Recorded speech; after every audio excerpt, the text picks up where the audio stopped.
Hello बच्चों, आज हम क्लास 11 के सेकेंड चैप्टर बायोलॉजिकल क्लासिफिकेशन में दो टॉपिक छूट गया था।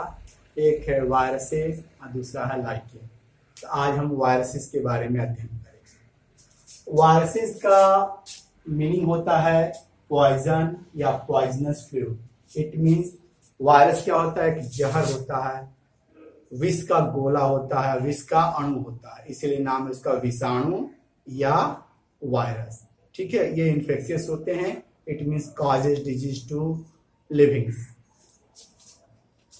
ये असेलुलर होता है। असेलुलर मतलब इसके अंदर अकोशिकीय होता है। इनके अंदर कोई सेल ऑर्गेनेल्स की बनावट नहीं होती है।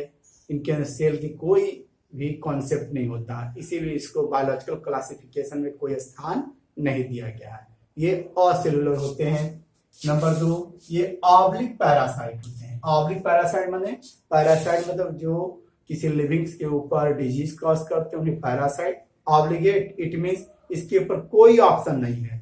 ये यदि जीवित रहेगा तो किसी लिविंग्स में, यदि लिविंग से बाहर चला जाएगा तो ये डेथ कर जाएगा। इट मीन्स ये totally depend on the livings. ये सजीव पे ही टोटली डिपेंड है, इसीलिए इन्हें बोलते हैं अविकल्पी parasite.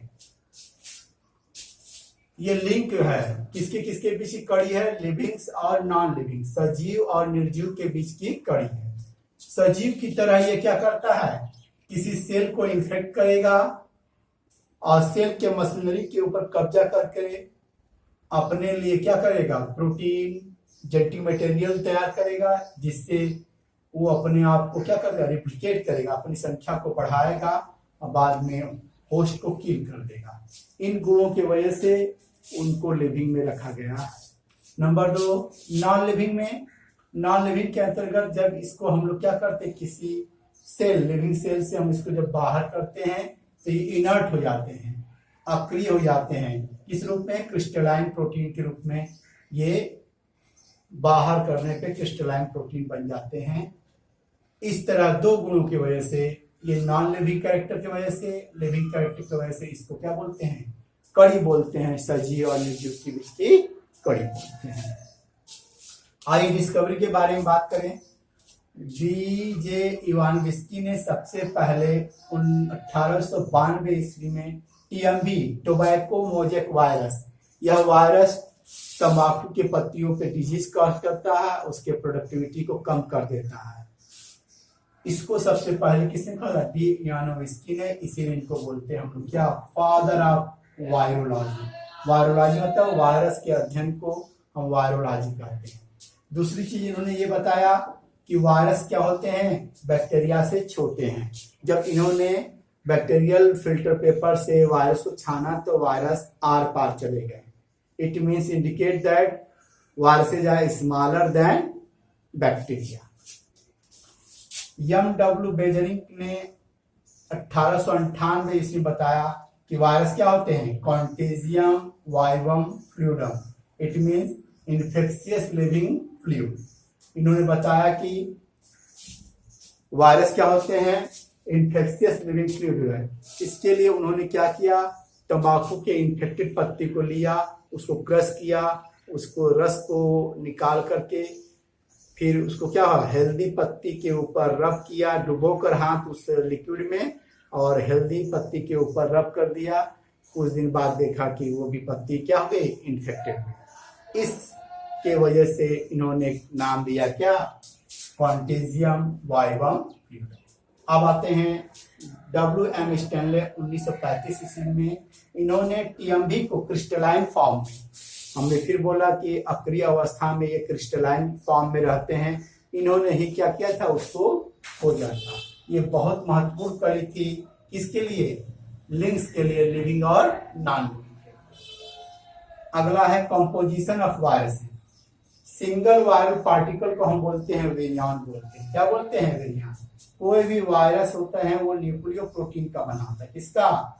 Nucleo protein. It means nucleic acid and protein. Protein के रूप में प्रोटीन खोल पाया जाता है इनके अंदर, जो कैप्सिड प्रोटीन का बना होता है। वायरस में कौन सा प्रोटीन पाया जाएगा?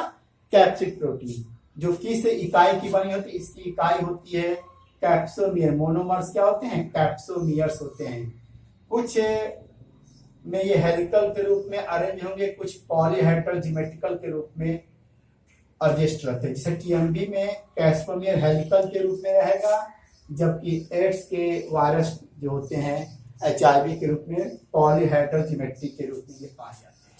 आइए न्यूक्लिक एसिड के रूप में जेनेटिक मटेरियल होता है, या तो ये डीएनए होगा या तो आरएनए। किसी वायरस में दोनों जेनेटिक मटेरियल नहीं होंगे, या तो आरएनए होगा या तो प्रोटीन होगा। कुछ एग्जांपल्स हैं, जैसे प्लांट वायरस में मैक्सिमम सिंगल स्ट्रैंडेड आरएनए होता है, जबकि एनिमल वायरसेस में single stranded RNA, double stranded RNA, double stranded DNA पाया जाता है। इधर बैक्टीरियोफेज में M13 और θ×174 में ये दोनों क्या है, बैक्टीरियोफेज के वायरस है। बैक्टीरियोफेज क्या होते हैं, ऐसे वायरस जो बैक्टीरिया को इन्फेक्ट करते हैं उनको हम बैक्टीरियोफेज वायरस कहते हैं। इनके अंदर भी जो आनुवंशिक पदार्थ होता है डबल स्टैंडर्ड डीएनए होता है। आइए कुछ वायरल डिजीज के बारे में स्टडी करें। कॉमन कोल्ड फ्लू होता है, मम्स होते हैं, यहाँ गाल फूल जाता है, स्मॉल पॉक्स है, हर्पिस है, इन्फ्लुएंजा है, एड्स है, और कई डिजीज जो ह्यूमन में होते हैं ये वायरल डिजीज है जो आपके बुक में लिखा गया है।